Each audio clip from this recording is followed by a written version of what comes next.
The Whispering Map and the Curious Collective.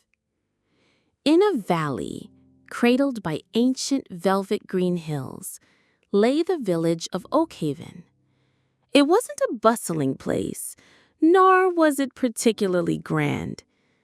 Its charm lay in its quiet corners, its cobblestone paths worn smooth by generations of footsteps, and most of all, in its people. Among them, a small group stood out, not for their wealth or their titles, but for their insatiable, boundless curiosity.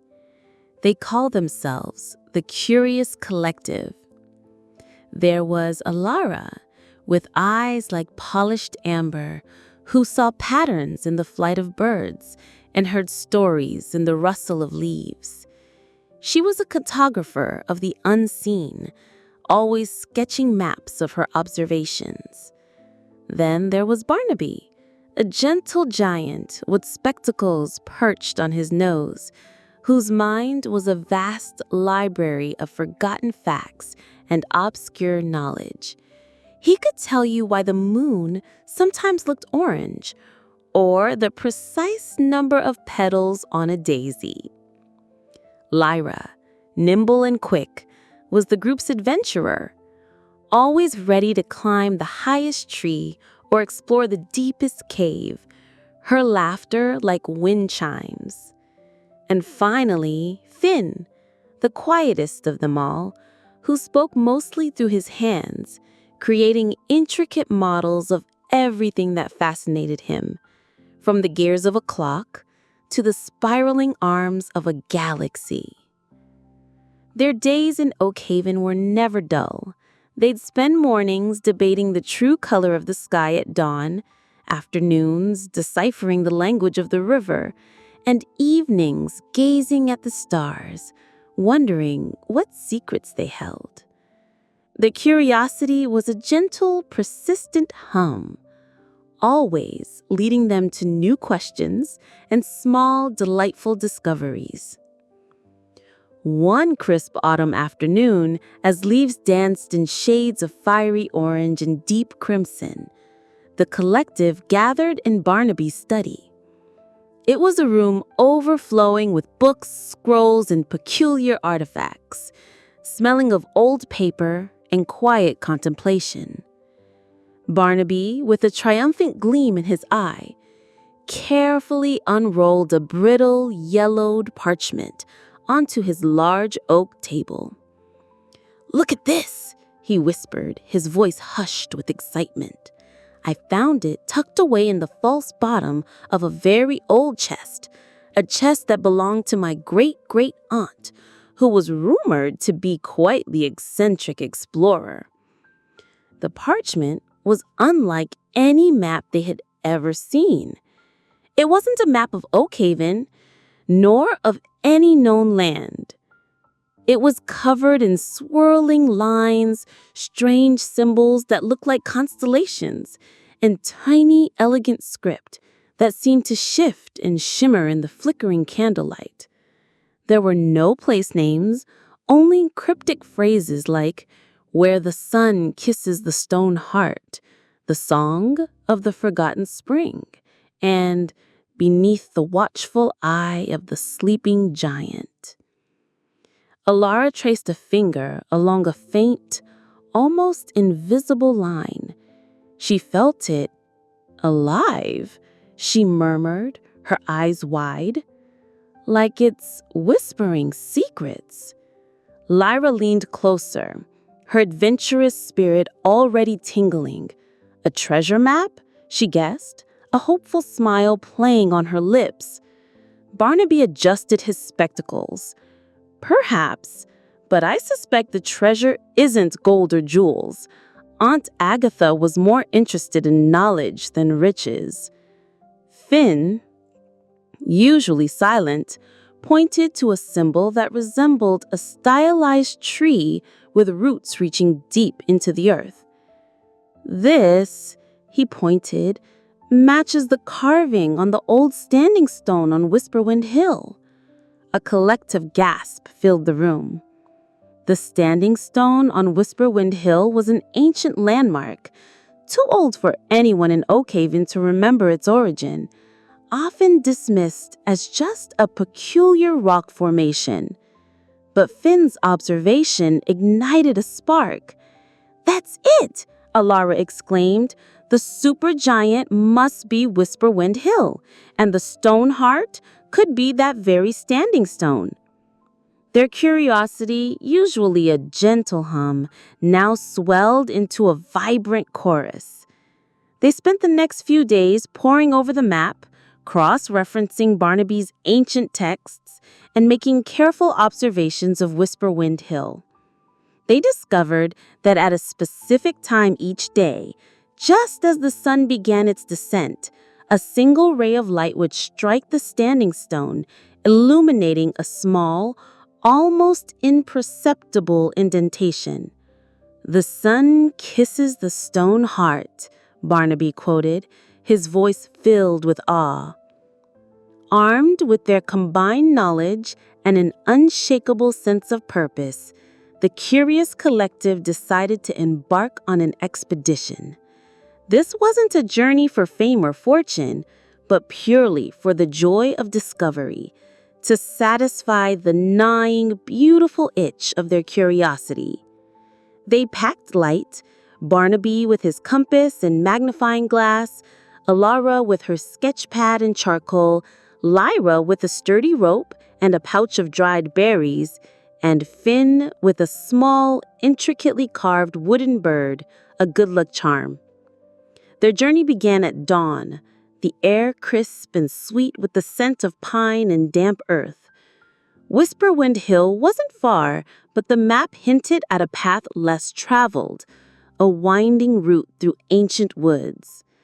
The first clue led them to a cluster of gnarled oak trees, their branches like twisted arms reaching for the sky. The map showed a faint symbol, a swirling spiral, etched on one of the tree trunks. Lyra, with her keen eyes, spotted it. It was almost completely overgrown with moss. "It's a riddle," Barnaby declared, examining the symbol. "A spiral, like a seashell or a galaxy. It must mean something about sound." Alara remembered a local legend about the echoing grove, a place where whispers carried for miles. Could it be the song of the forgotten spring? She wondered aloud. They followed the direction indicated by the spiral, listening intently. Soon, a faint melodic sound reached their ears, a gentle, rhythmic drip, drip, drip. It led them to a hidden grotto, shrouded by weeping willows. Inside, a tiny spring bubbled from the earth, its water clear as crystal, falling into a moss-lined basin.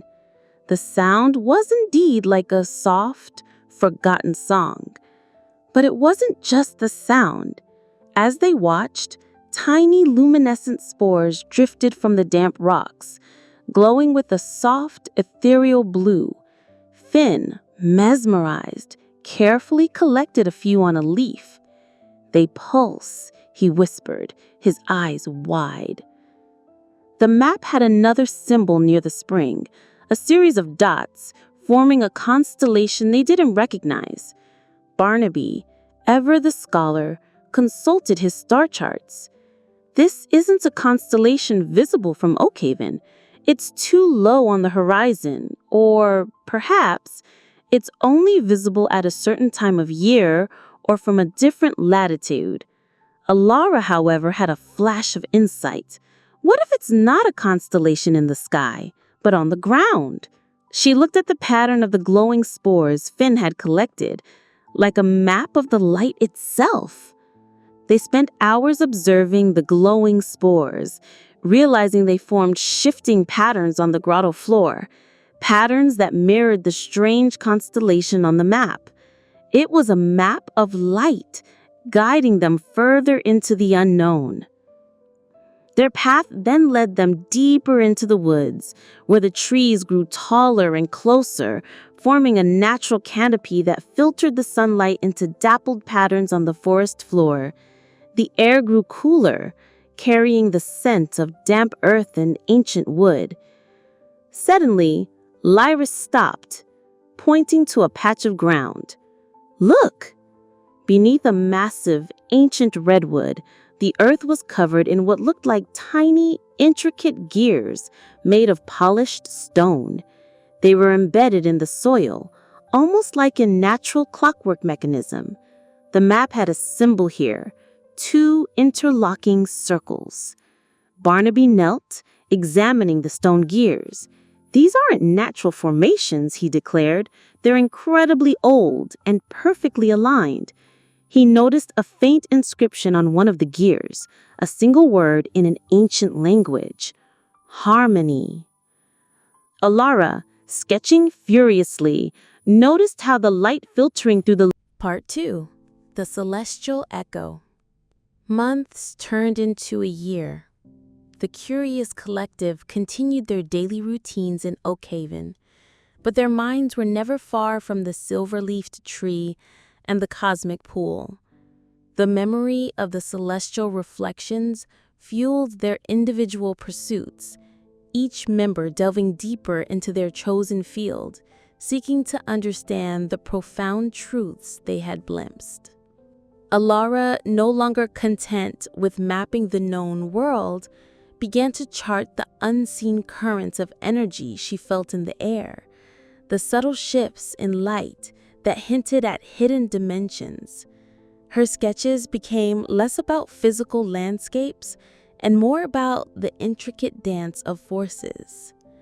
Barnaby, meanwhile, immersed himself in ancient astronomical texts, searching for any mention of a cosmic mirror or a tree of stars. He found fragmented myths and whispered legends, none of which fully explained what they had seen, but each adding a tiny piece to the grand puzzle. Lyra, ever restless, found herself drawn to the highest peaks surrounding Oakhaven, not just for the thrill of the climb, but to observe the night sky from different vantage points. She noticed subtle anomalies in the star patterns, faint twinkles that seemed to pulse with an unusual rhythm, almost like a distant heartbeat. Finn, in his quiet corner, began to craft ever more complex models, not just of physical objects, but of abstract concepts. The flow of time, the curvature of space, the invisible threads that connected all things. His wooden bird, the one that had spun over the cosmic pool, now seemed to hum with a faint internal vibration responding to his touch. One particularly clear winter night, when the stars hung like diamonds scattered across black velvet, the curious collective gathered again, this time on Whisperwind Hill, near the ancient standing stone. The air was crisp, and their breaths plumed like tiny clouds. "I've been noticing something," Lyra began, her voice hushed. "The stars, they're not quite where they should be. Not drastically, but subtly. And there's a new rhythm to their twinkling, especially those near the sleeping giant." Barnaby nodded slowly, his eyes fixed on the sky. "I felt it too, a faint resonance, like an echo from a great distance. My texts speak of a celestial echo, a phenomenon said to occur when a powerful cosmic event ripples through the fabric of space itself." Alara pulled out a new sketch. It wasn't a map of the land, but a diagram of the night sky, with lines connecting the unusually bright stars, forming a pattern she couldn't quite decipher. "It's almost like a musical score, but for light," she murmured. Finn, holding his wooden bird, felt its vibrations intensify. He held it up, pointing it towards a cluster of stars that seemed to shimmer more brightly than the rest. The bird vibrated faster, its hum almost audible. "The tree!" Finn said finally, his voice quiet but firm. "It's calling to us." Their curiosity, which had been a steady flame, now flared into a roaring bonfire. They knew they had to return to the silver-leafed tree. This time, however, their journey was not about finding a hidden place, but about understanding a profound connection. They set out the next morning, their path already familiar. The grotto with the forgotten spring still hummed with soft light, and the stone gears in the forest still pulsed with the silent harmony. But as they approached the clearing of the silver-leafed tree, they noticed a change. The air shimmered with almost a visible energy, and the silver leaves of the tree pulsed with the gentle internal light, mirroring the rhythm Lyra had observed in the stars.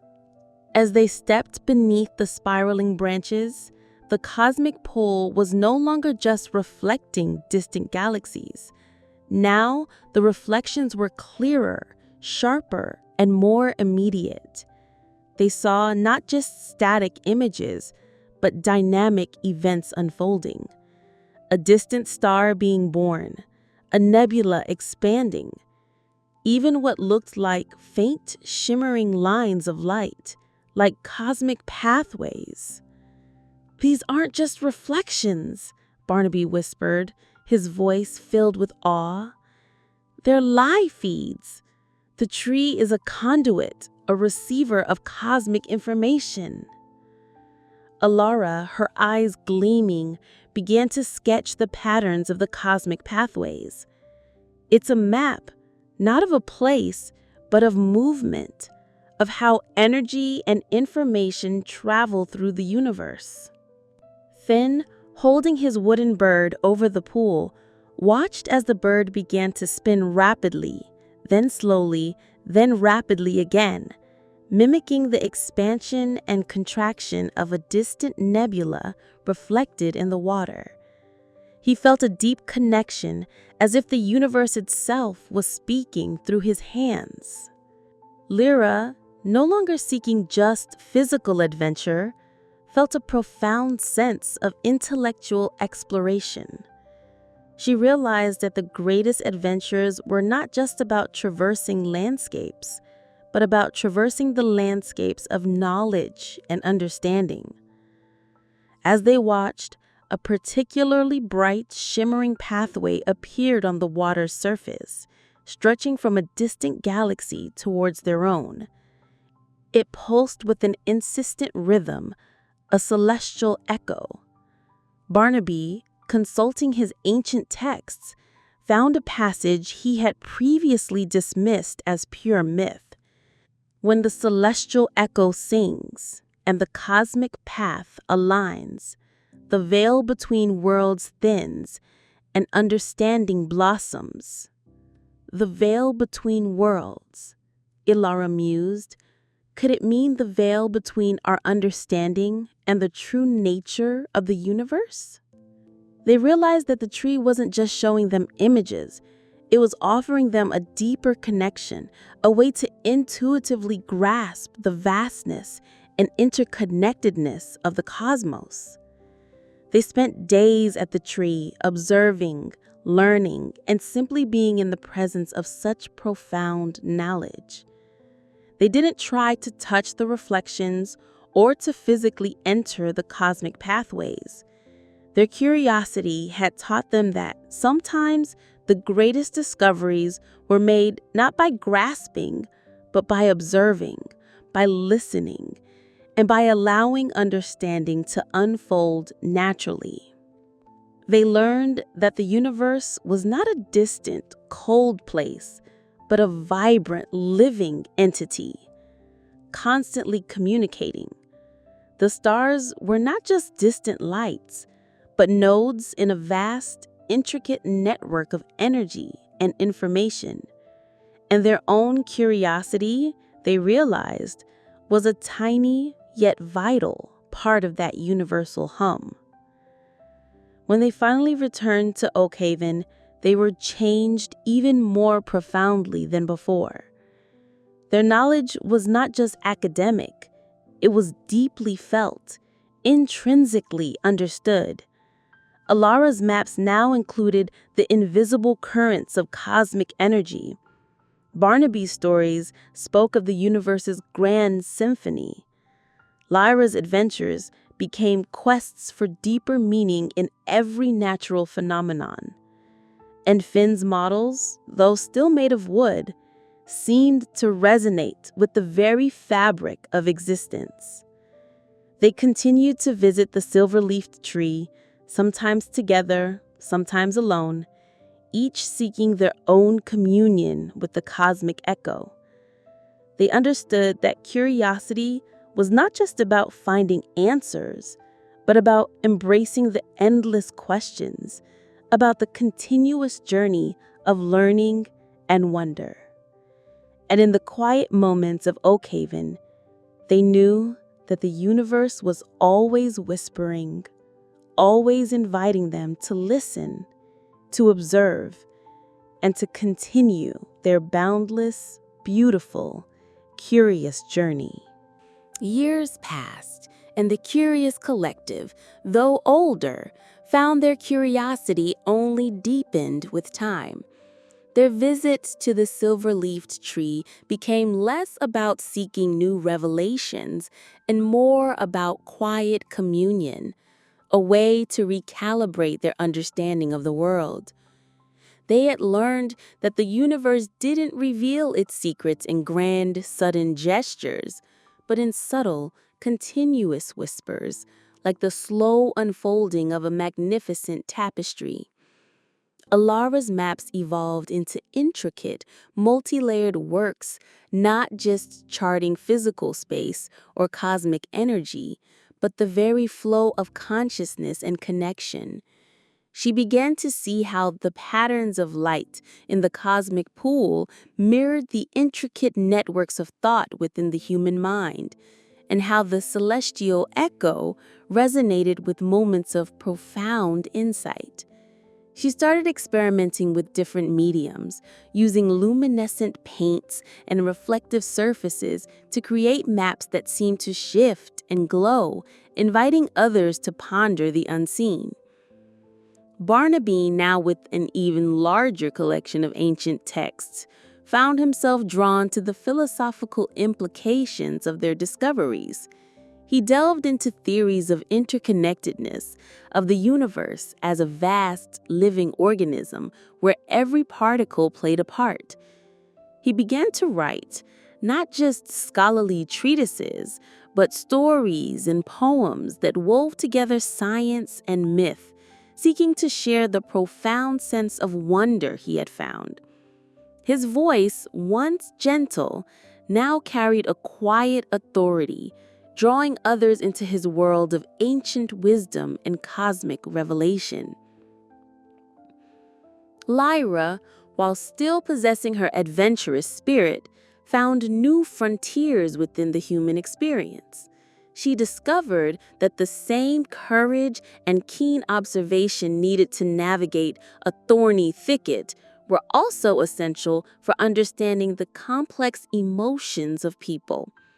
She became a storyteller, traveling to neighboring villages, sharing tales of Oakhaven, weaving in subtle hints of the cosmic wonders they had encountered, inspiring a quieter, more introspective form of curiosity in others.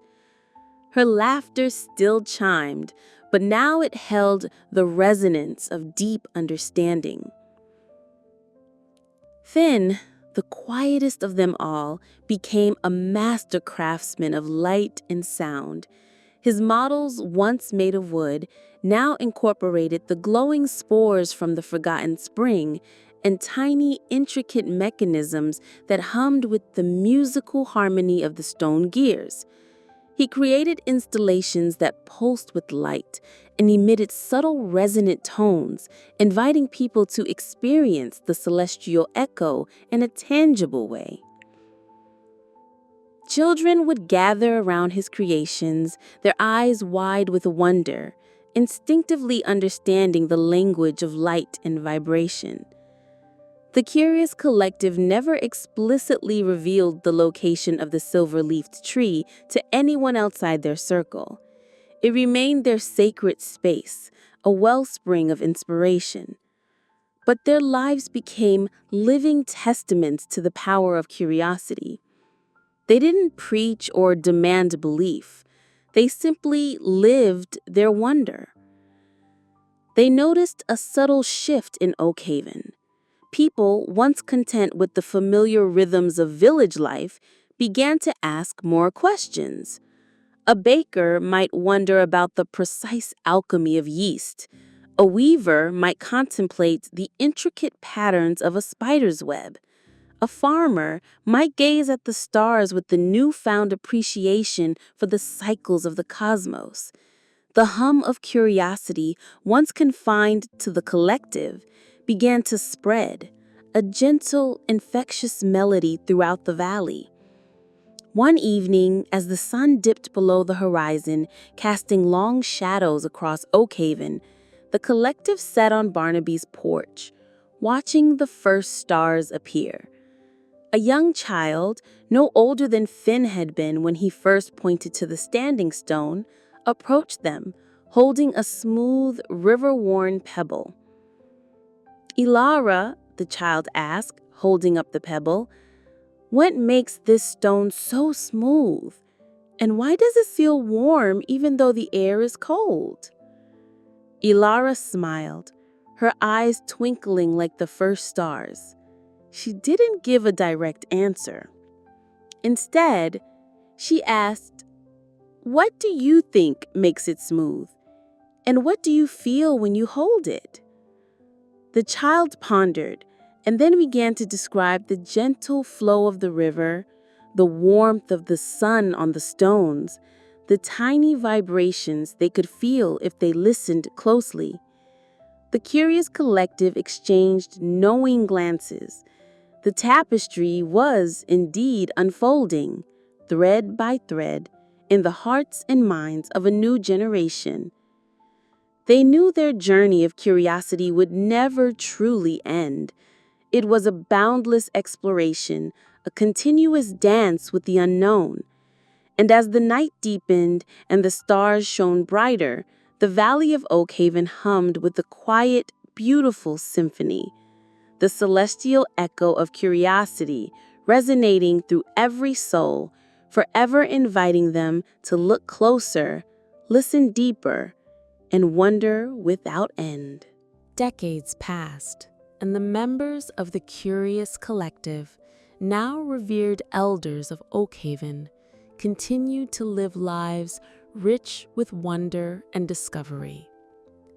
Their silver hair and weathered hands bore the marks of time, but their eyes still held the youthful sparkle of insatiable curiosity. They had witnessed generations grow, and with each passing year, the subtle hum of curiosity they had nurtured in Oakhaven had grown into a vibrant chorus. The village was no longer just a quiet valley settlement. It had become known as a place of quiet innovation and profound thought.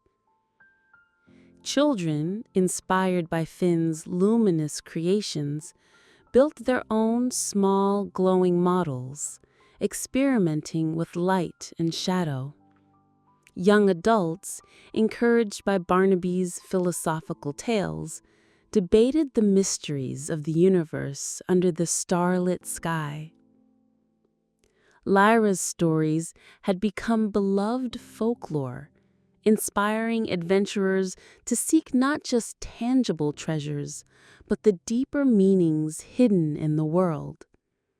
And Alara's maps, once confined to her study, were now displayed in the village hall, intricate tapestries of light and energy that invited all to see the world with new eyes. The silver-leafed tree remained their secret, a sacred heart of their collective wisdom. They visited it less frequently now, not because their curiosity had waned, but because its lessons had become so deeply ingrained within them. The tree's purpose had shifted from a source of direct revelation to a profound symbol of the universe's boundless mysteries, a reminder that true understanding came from within. One gentle spring evening, as the first fireflies danced in the twilight, the four elders sat together on Barnaby's porch. The air was soft, carrying the scent of blooming wildflowers. They were old now, their voices softer, their movements slower, but their spirits remained as bright as ever. "Do you remember?" Barnaby mused, his voice a gentle whisper. "When we first found that map, how small our world seemed then." Alara smiled, a luminous quality in her eyes. "And how vast it became simply by asking why." Lyra chuckled softly. "I used to think adventure was about conquering mountains. Now I know it's about conquering ignorance, one question at a time." Finn, ever quiet, held up his wooden bird. It still hummed, but now with a steady, peaceful vibration, a testament to decades of shared wonder. He looked at his friends, his eyes conveying a lifetime of gratitude and understanding. As the moon rose, casting a silver glow over Oakhaven, they watched the village below. They saw children chasing fireflies, their laughter echoing through the valley. They saw young lovers gazing at the stars, their hands intertwined. They saw elders sharing stories by the hearth, their voices filled with the wisdom of experience. The curious collective had not just found a treasure, they had become a treasure themselves, living embodiments of the spirit of inquiry. Their legacy was not in grand monuments or written laws, but the subtle yet profound shift in the hearts and minds of Oakhaven. They had taught their village not through instruction, but through example, that the universe was an endless book, and curiosity was the key to every page. As the night deepened, a gentle breeze rustled through the silver leaves of the ancient tree on Whisperwind Hill, carrying a faint, melodic song. It was the celestial echo, still singing its timeless song. And in Oakhaven, countless hearts were now attuned to its harmony. The journey of curiosity, they knew, would continue long after they were gone, passed down from generation to generation, an eternal flame in the valley of wonder. The tapestry of understanding would continue to unfold, forever woven with threads of light, harmony, and the boundless spirit of inquiry.